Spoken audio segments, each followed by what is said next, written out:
So I'm not quite sure if you know this, but when it comes to video editing here at Fitness Lying Down, I'm your guy. So whether it be my own Kettlebells and Coffee, whether it be the Ask Anthony's or the Megan's Movement Minute or any other little videos, it's my job to make sure that the color's right, that the sound is right, the captions are right, so you can enjoy what we have for you. Last week I actually was able to edit the Ask Anthony, and Anthony did a phenomenal job talking about how we train single leg balance here at Fitness Lying Down.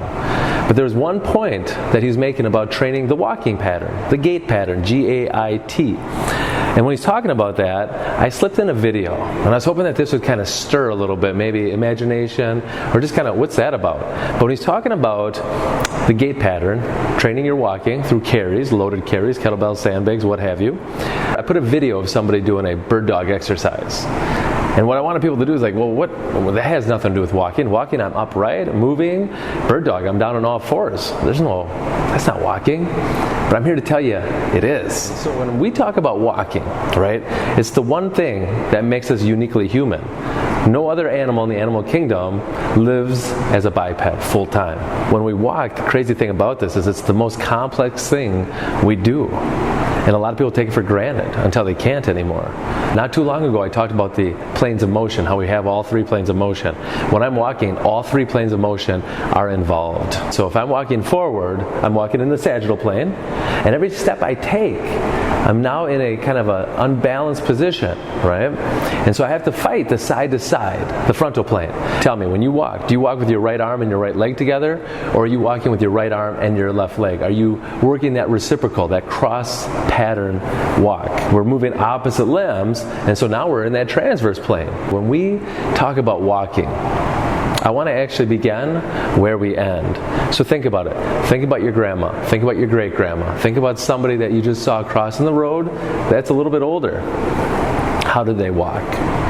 Did they walk all upright and just arms swinging and fluid? Or were they walking with those shuffled feet and the rounded shoulders? See, what happens is the brain understands that our core is no longer strong, and we just can't move the way we should, because when our body feels threatened or endangered, we kind of start going to this fetal position.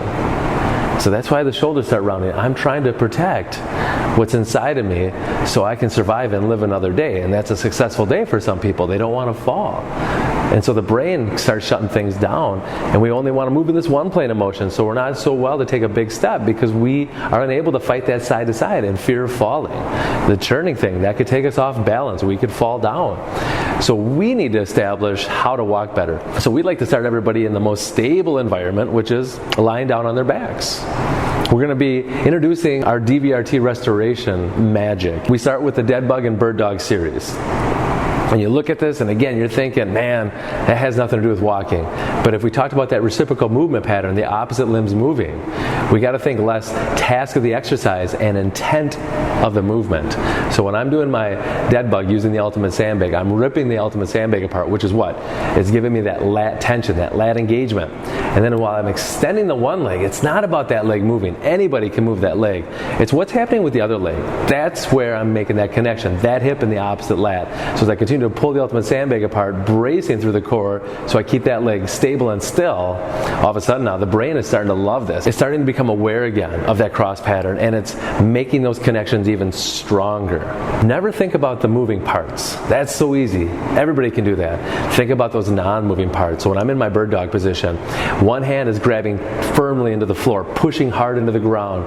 That creates that lat connection with the glute connection on the other side, because that foot is pressed in so hard. We enjoy using our ultimate sandbag. Why? Because I get more tension. So as I pull onto the handle of the ultimate sandbag, I create more tension in the lat, giving me a stronger connection, so that when I stand up, the brain now recognizes that cross pattern. It's more strong. It feels stronger fighting this. It feels stronger churning, because it knows it's got the strength to resist those forces, that you're not going to fall over, break a leg, anything like that, or you know what I'm talking about.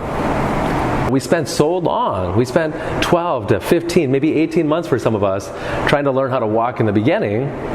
Like, we can't take that for granted. We have to make sure we're training this. This day and age of everybody trying to crush their workouts, nobody says, I'm going to come in today, I'm going to crush my gait pattern. But we need to keep fine-tuning that. Walking. Seems so simple. Yet we understand that movement and how to train it to make you better. You're welcome.